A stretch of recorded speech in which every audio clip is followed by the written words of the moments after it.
नमस्कार, welcome to career 247। मैं हूं प्रशांत धवन। नाउ पाकिस्तान के साथ आज के समय कमाल ही हो रहा है। डोनाल्ड ट्रंप बार बार इनको बचा रहे हैं और तो और लगातार इनके लिए लोन्स अप्रूव हो रहे हैं, चाहे IMF, world bank, Asian development bank. जी हाँ, अब एशियन डेवलपमेंट बैंक भी इनको लोन देगा। और भारत में जियोपॉलिटिकल एनालिस्ट ये पूछ रहे हैं कि अचानक से ट्रैवल बैन की लिस्ट में से पाकिस्तान को निकाल देना, पाकिस्तान को बचाना, ये कैसी स्ट्रेटजी है? How does this make any sense? इधर आप देख पाओगे ऐसी बहुत सारी ट्वीट्स आपको मिल जाएगी। और इशू देखिए ये है, आज से कई महीने पहले ना ये तो पता था कि डोनाल्ड ट्रंप कई देश हैं इन पर लगा देंगे ट्रैवल बैन, मतलब कि इन देशों के नागरिक यूएसए में एंट्री नहीं कर सकते। और न्यूयॉर्क टाइम्स ने उस वक्त यूएस गवर्नमेंट की ये जो लिस्ट है ये सामने निकाली थी। ये था ड्राफ्ट जहां पर उन कंट्रीज का नाम लिखा हुआ है जिन्हें यूएस परमानेंटली बैन करने वाला था। इनके सिटीजन्स यूएस में एंट्री नहीं कर पाते। नाउ जो ये लिस्ट है ये 3 भागों में डिवाइडेड थी, रेड, ऑरेंज और येलो। रेड मतलब कि बिल्कुल नो एंट्री, आपके सिटीजन्स यूएस में एंट्री नहीं कर सकते। ऑरेंज मतलब कि रिस्ट्रिक्टेड एंट्री होगी, जो बहुत ही अमीर कोई बिजनेसमैन है उसकी ही एंट्री होगी, आम लोगों की एंट्री नहीं हो पाएगी।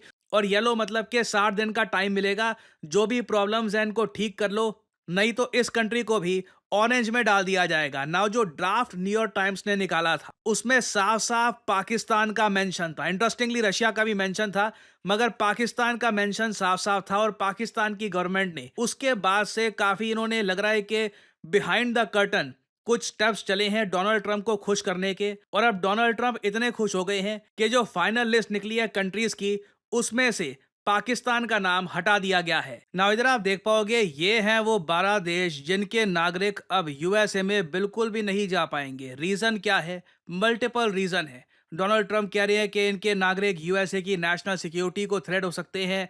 काफी जगह हमारे यहाँ वीजा को लेकर प्रॉब्लम्स आती हैं कि ये लोग डॉक्यूमेंट्स प्रॉपर देते नहीं है। और वेरियस इश्यूज हैं, मल्टीट्यूड ऑफ इश्यूज, जिसकी वजह से ये जो 12 देश है जिनमें Afghanistan, Myanmar, Chad, Republic of Congo. एक बात नोट करना, इस लिस्ट में ईरान है, पाकिस्तान नहीं है, रशिया नहीं है और नॉर्थ कोरिया भी नहीं है। जो इनिशियल ड्राफ्ट न्यूयॉर्क टाइम्स ने बताया था, जो बनाया गया था, इसमें नॉर्थ कोरिया भी था। ये ऑफ कोर्स परमानेंटली यहाँ पे एक कंप्लीट बैन लग गया था नॉर्थ कोरिया के सिटीजन्स पर। और ऑरेंज बैन लगना था पाकिस्तान और रशिया पे। रशिया पे किसी भी तरीके का बैन नहीं लगाया गया। रशिया को ऑल टुगेदर इस लिस्ट से हटा दिया गया है। सेम काम किया गया है नॉर्थ कोरिया को लेकर। परहैप्स इसके पीछे रीजन ये है, डोनाल्ड ट्रंप रशिया और नॉर्थ कोरिया दोनों के साथ बातचीत करना चाहते हैं in the near future. Kim Jong Un के साथ ट्रंप इन द फ्यूचर बहुत सारे समिट्स कर चुके हैं। कोई बड़ी बात नहीं है कि इस टर्म में भी ये किम जोंग उन से मिलने के लिए जाएं। बट एक बार को मैं कहूंगा, रशिया नॉर्थ कोरिया को यहां पर ना डालना समझ में आता है। इवन इंटरेस्टिंग बात यहां पे ये देखो, बेलारूस बेलारूस को भी इनिशियली डाल रखा था ऑरेंज लिस्ट में, मगर बेलारूस को भी हटा दिया गया है। कमाल है ऑल टुगेदर। और भूटान के लिए अच्छी बात यह है कि इवन दो ड्राफ्ट में भूटान को रखा गया था इनिशियली, बट भूटान को भी इस लिस्ट में नहीं डाला गया। बट पाकिस्तान को जिस तरीके से इस लिस्ट से बाहर निकाला है, यहाँ पे जेन्युइनली क्वेश्चंस रेज किए जा रहे हैं कि पाकिस्तान एक देश है जहां पे यूएन डेजिग्नेटेड आतंकवादी हैं। पाकिस्तान से ओवर द इयर्स कई सिटीजन्स हैं जो यूएसए में जाकर आतंकवाद कर चुके हैं। आप अगर इवन नॉर्मल अमेरिकन नागरिक से पूछ लो, क्या आप मानते हैं कि पाकिस्तान के लोगों को अगर हम बैन कर ले यूएस ज्यादा सेफ बनेगा? I am pretty sure 60 to 70% या फिर मे बी उससे भी ज्यादा लोग कहें कि हाँ, अगर पाकिस्तान को, चलो मैं कहता हूं कंप्लीट बैन भी नहीं करना ना, अगर ये पार्शल बैन भी लगा देते हैं पाकिस्तान पर, तब भी USA might become a much safer country. क्योंकि पाकिस्तान एक हब है रेडिकलाइजेशन का, आतंकवादियों का। जिस मेंटेलिटी के लोग पाकिस्तान से निकलते हैं वो बाकी दुनिया से नहीं निकलते। आप देखोगे किसी भी देश में उतने यूएन डेजिग्नेटेड आतंकवादी नहीं है जितने पाकिस्तान में है। और पाकिस्तान को बचाने का श्रेय अगर एक आदमी को जाता है तो वो ये आदमी गेंट्री बीच, आज के समय बहुत ही ज्यादा न्यूज में है। ये आदमी डोनाल्ड ट्रंप के बहुत ज़रा करीबी है। ये डोनाल्ड ट्रंप का एक बिजनेस फ्रेंड है, रिश्तेदार नहीं है। He is a business friend of Donald Trump. और शहबाज शरीफ जो पाकिस्तान के प्रधानमंत्री हैं, उनसे भी काफ़ी बार ये मिल चुका है, कई बार पाकिस्तान जा चुका है। और ये बताया जा रहा है ये आदमी गेंट्री, ये एक लिंक है जो टर्की, बांग्लादेश और पाकिस्तान के लीडर्स की बात पहुंचाता है डोनाल्ड ट्रंप तक। पाकिस्तान ने देखिए रिसेंटली एक चूर्ण बेचा है यूएसए को। पाकिस्तान ने यह कहा है ट्रंप को कि इनके देश में बहुत सारे रेयर अर्थ मिनरल्स हैं। क्रिप्टो वाली बात भी है, उस पर भी आऊंगा मैं। वो भी हम डिस्कस करेंगे। बट ऐसा नहीं है कि ट्रम्प की क्रिप्टो वाली कंपनी में सीधा पैसे डालकर पाकिस्तान इतना कुछ काम निकलवा लेता है। इसमें और चीज़ें भी है। कहीं ना कहीं यूएस गवर्नमेंट को भी इन लोगों ने मनाया है, उनको एक सपना बेचा है पाकिस्तान ने कि पाकिस्तान में बहुत सारे रेयर अर्थ मिनरल्स हैं। रेयर अर्थ मिनरल्स जैसे आप जानते हैं चाइना के पास बहुत सारे, और चाइना ने ये रेयर अर्थ मिनरल्स एक्सपोर्ट करना बंद कर दिया है। इसके बिना फाइटर जेट्स बनाना, लिथियम आयन बैटरीज बनाना, बहुत सारी आइटम्स बनाना मुश्किल हो गया है। USA is very much concerned कि रेयर अर्थ मिनरल्स इनको कहाँ से मिलेंगे। इसके लिए ये यूक्रेन से डील करने की कोशिश कर रहे हैं, ग्रीनलैंड को कब्जाने की बात चल रही है। अब इसी बीच क्या हुआ, पाकिस्तान के प्रधानमंत्री ने चूरन बेचा, कहानी बेची इस आदमी को। ये आदमी गया सीधा फिर डोनाल्ड ट्रंप के पास और ये कहा कि देखिए पाकिस्तान में खूब सारे रेयर अर्थ मिनरल्स हैं। अभी पाकिस्तान का एक डेलीगेशन जाने वाला है यूएसए में, और लग रहा है कि ये यूएसए की वेरियस कंपनीज को अथॉरिटी दे देंगे कि पाकिस्तान में माइनिंग करो, देखो ये रेयर अर्थ मिनरल्स निकलते हैं नहीं निकलते। नाउ अगेन यूएसए रिस्क ले रहा है बहुत बड़ा कि पाकिस्तान में ये रेयर अर्थ मिनरल्स हैं भी या नहीं हैं। अगर नहीं निकलते तो ट्रंप का ये पूरा गैम्बल बैकफायर कर जाएगा। बट अभी के लिए पाकिस्तान एक सपना बेच चुका है ट्रंप को, और ऐसा नहीं है कि ये सपना हवा में बिक गया। पाकिस्तान ने सपने की नींव रखी पहले। पाकिस्तान की सरकार ने रिसेंटली पहले गेंट्री थॉमस बीच से बात करी। इसके थ्रू डोनाल्ड ट्रंप की एक कंपनी है, इसमें पैसे इन्वेस्ट किए, और ये देखकर डोनाल्ड ट्रंप बहुत खुश हो गए। सडनली डोनाल्ड ट्रंप को दिखा कि पाकिस्तान से तो पैसा आता है। यहाँ की जनता भी ऐसा नहीं है कि कुछ यहाँ पे जर्नलिज्म है, एक्टिविज्म है, इमरान खान जेल में है, कोई पूछने वाला है नहीं कि पाकिस्तान का पैसा इन्वेस्ट क्यों किया जा रहा है डोनाल्ड ट्रंप की कंपनीज में। तो डोनाल्ड ट्रंप को ये बात काफ़ी अच्छी लगी है कि डायरेक्टली ये लोग पैसा निवेश कर रहे हैं डोनाल्ड ट्रंप की फैमिली ओन्ड क्रिप्टो कंपनी में, और इस कंपनी का नाम है वर्ल्ड लिबर्टी फाइनेंशियल। ये आगे जाके हो सकता है कि जब ट्रंप पे करप्शन के चार्जेस लगेंगे मिड टर्म इलेक्शंस के बाद, या हो सकता है कि दौरान, वर्ल्ड लिबर्टी फाइनेंशियल ये कंपनी बार बार न्यूज़ में आए। ये कंपनी ओन करते हैं डोनाल्ड ट्रंप के पुत्र डोनाल्ड ट्रंप जूनियर, और यहाँ पर रिसेंटली पाकिस्तान ने मिलियंस ऑफ डॉलर्स का स्टेक परचेज किया। वो पैसा ऑटोमेटिकली गया डोनाल्ड ट्रंप के बेटे के जेब में, और तब से ट्रंप काफ़ी हद तक गुणगान गा रहे हैं पाकिस्तान के। उनको लग रहा है कि पाकिस्तान एक बहुत अच्छा देश है, काफ़ी वहाँ में पोटेंशियल है। और साथ ही साथ जो गेंट्री बीच ये जो आदमी है, इसने भी काफ़ी स्पीचेस दिए हैं और कहा है कि पाकिस्तान, ये जो पूरा रीजन है ना, ये मिसअंडरस्टूड है। ये पाकिस्तान के लोगों से बात करके आए हैं, इनके लीडर से बात करके आए हैं, उनकी आंखों में देखा है इन्होंने कि वो बस पीस चाहते हैं, दे ओनली वांट पीस। तो इस वीडियो में यहाँ पे मैं दिखाना चाहता हूँ कि डोनाल्ड ट्रंप के इस मित्र ने किस तरीके से पाकिस्तान का जो ये हवा है, पाकिस्तान में बहुत पोटेंशियल है, ये कैसे यूएसए में फैलाया है, ये देख पाओगे आप। ये बेसिकली आज के समय पाकिस्तान का एक मेन एजेंट है जो यूएसए में काम कर रहा है। यहाँ पे आप सुनोगे क्या कह रहा है। Let me tell you a little. This past week, I had the benefit of going to an amazing country, a country I'd never been to before, a country called Pakistan. बोलते सही है, पाकिस्तान। So पाकिस्तान के बारे में बताएगा कि कितना महान देश है Pakistan. Let me tell you, this is a very pro-Trump environment. It's a very pro-family environment. What does he mean by family environment? Very pro-family environment. What does that even mean? Anyway. It is an environment where people just want to raise their kids, be good people. These people have sacrificed so much for America. They are literally on the front lines in that part of the world and have lost tens of thousands of people to terrorism. They know terrorism just like Israel does by living it on the front lines every day. This guy just compared Pakistan with Israel.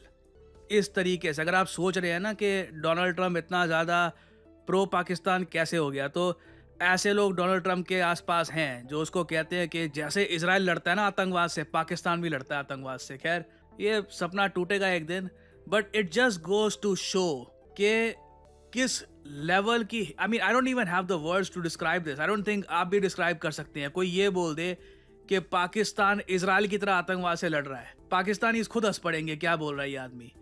But again ये Donald Trump के दोस्त वगैरह, इनका circle, Donald Trump का इस वक्त मैं कहूँगा अनफॉर्चुनेटली जो इनका ये फ्रेंड सर्कल है, जो बिजनेसमैन है इनके आसपास, ये लोग पैसे के अलावा कुछ नहीं सोच रहे। And all they want is peace. I looked in their leaders' eyes and all they wanted was for that American eagle to come there, do great things and partner together. It's a ना इधर आपने सुना पाकिस्तान चाहता है कि बस America का eagle आ जाए। Eagle as you know is I believe the national bird of US. पता नहीं उन्होंने ऑफिशियली डिक्लेयर किया नहीं किया, उसको लेकर काफी डिबेट था। बट इधर ये कह रहे हैं कि अमेरिका का जो ये ईगल है ये आ जाए पाकिस्तान में और दोनों मिलकर ग्रेट थिंग्स करें।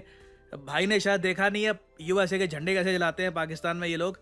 बट इधर वे जो चूरन है बिक चुका है काफ़ी हद तक। पाकिस्तान ने ये कहानी भेज दी है ट्रम्प को कि आप आइए रेयर अर्थ की यहाँ पर खोज करिए और इससे यूएसए को बहुत फ़ायदा होगा। ये 1-2 साल तक चलेगा इसका हुआ। अनफॉर्चुनेटली पाकिस्तान ये सपना यूएस को बेच चुका है। तो अभी के लिए एक मिराकुलस तरीके से पाकिस्तान बच चुका है। अभी मेरे हिसाब से बहुत सी डेवलपमेंट्स होनी बाकी है। ये गेंट्री बीच को आई थिंक टारगेट भी करेंगे डेमोक्रेट्स एक टाइम पे आकर। ट्रम्प के आसपास का जो सर्कल है उसको भी टारगेट किया जाएगा। ट्रम्प की ये प्रॉब्लम है कतर से प्लेन आ गया, उसको एक्सेप्ट कर लिया और ये पाकिस्तान के भी ये प्रपोजल्स एक्सेप्ट कर लिए। मैं इसलिए कहता हूँ कि कहीं ना कहीं प्रिंसिपल्स होना बहुत इंपॉर्टेंट है। यूएस प्रेसिडेंट लिटरली अगर यूएसए को एक कंपनी की तरह चलाएंगे ना तो that won't work. USA is not a company, it is a country. कहीं ना कहीं यूएसए के कुछ मॉरल स्टैंडर्ड्स एथिक्स भी होने चाहिए। तो खैर अभी इस टॉपिक से रिलेटेड बहुत सी डेवलपमेंट्स होंगी। I will keep on making updated videos for you all. Finally आपसे यहाँ पे एक सवाल पूछूंगा। ये जो वर्ल्ड लीडर है ली याय मुंग आज के समय बहुत ही ज़्यादा न्यूज़ में है। ये प्रेसिडेंट बन चुके हैं एक देश के। इनकी जो विचारधारा है, इनकी फॉरेन पॉलिसी कमाल की है। ये कहते हैं जी मैं चाइना नॉर्थ कोरिया से बात करना शुरू कर दूंगा, सब कुछ पलट दूंगा। और आपको बताना है कि किस कंट्री के प्रेसिडेंट ये बन चुके हैं। बहुत ही ज़्यादा न्यूज़ में है ये। भारत पर इनकी इलेक्शन से काफ़ी बड़ा इम्पैक्ट पड़ता है। भारत ये मोस्ट प्रॉब्ली विजिट भी करेंगे आने वाले समय में। बताइए किस कंट्री के प्रेसिडेंट बने हैं ये है यहाँ पे आपकी options. South Korea, Japan, Indonesia या फिर वियतनाम। कमेंट सेक्शन में करिए उत्तर। जो लोग देंगे सही आंसर उनकी कमेंट को मैं दे दूंगा हार्ट, ताकि बाकी लोग समझ पाएं कि सही उत्तर क्या है। देखिए कभी किसी ऐसी वेबसाइट पर जाइएगा जहां पर कंपनीज जॉब पोस्ट करती हैं और आप वहां पे नोट करेंगे डेटा एनालिस्ट की डिमांड लगातार बढ़ती जा रही है। चाहे आप मुंबई में हो, दिल्ली में हो, कोलकाता में हो, कहीं भी हो। सैलरीज ऑब्वियसली रेंज करती है आपके एक्सपीरियंस पे, मगर आप महीने का आराम से 20-25 से लेकर इवन 50-60 हज़ार भी कमा सकते हैं depending on your experience, depending on your skill. और डेटा एनालिस्ट का इम्पैक्ट हर इंडस्ट्री में देखा जा रहा है। कॉर्पोरेट वर्ल्ड में ऑब्वियसली देखा जाएगा, उसके अलावा मेडिकल साइंस में, इवन क्रिकेट में आर्टिकल्स पब्लिश हो रहे हैं। इधर 4 दिन पुराना आर्टिकल है कि किस तरीके से डेटा एनालिटिक्स ने क्रिकेट को ऑल टुगेदर ट्रांसफॉर्म कर दिया है। रीजन मैं आपको बताता हूं।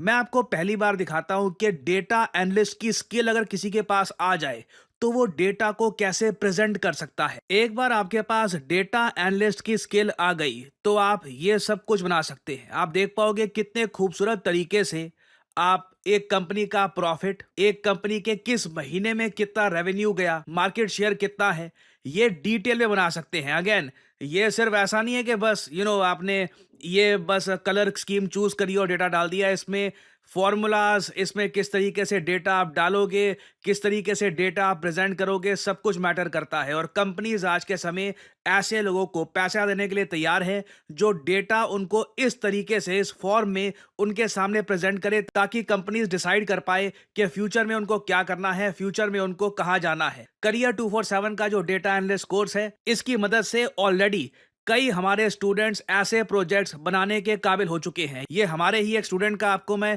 प्रोजेक्ट दिखा रहा हूं और ये अगेन जो टोटल स्केल है उसका बस 5-6% है। उसके अलावा बहुत सारे और टूल्स होते हैं डेटा एनालिटिक्स में, जिसमें आप अगर प्रोफिशिएंट बन गए तो सडनली जॉब मार्केट में आपकी वैल्यू बहुत ज़्यादा बढ़ जाएगी। आपको सिंपली क्या करना है, इस वीडियो के यहाँ पे कमेंट सेक्शन में जाओ, यहाँ पे लिंक पर क्लिक करो, अपना नाम, ईमेल आईडी, नंबर और यहाँ पे डिस्काउंट कोड आपसे मांगेंगे, यहाँ पे PG10 डाल देना। नहीं तो बाद में आपसे ज़्यादा पैसे चार्ज किए जाएंगे इस कोर्स के लिए। Make sure to add the discount code PG10। और करियर 247 के कंसल्टेंट की तरफ से आपको कॉल आएगा।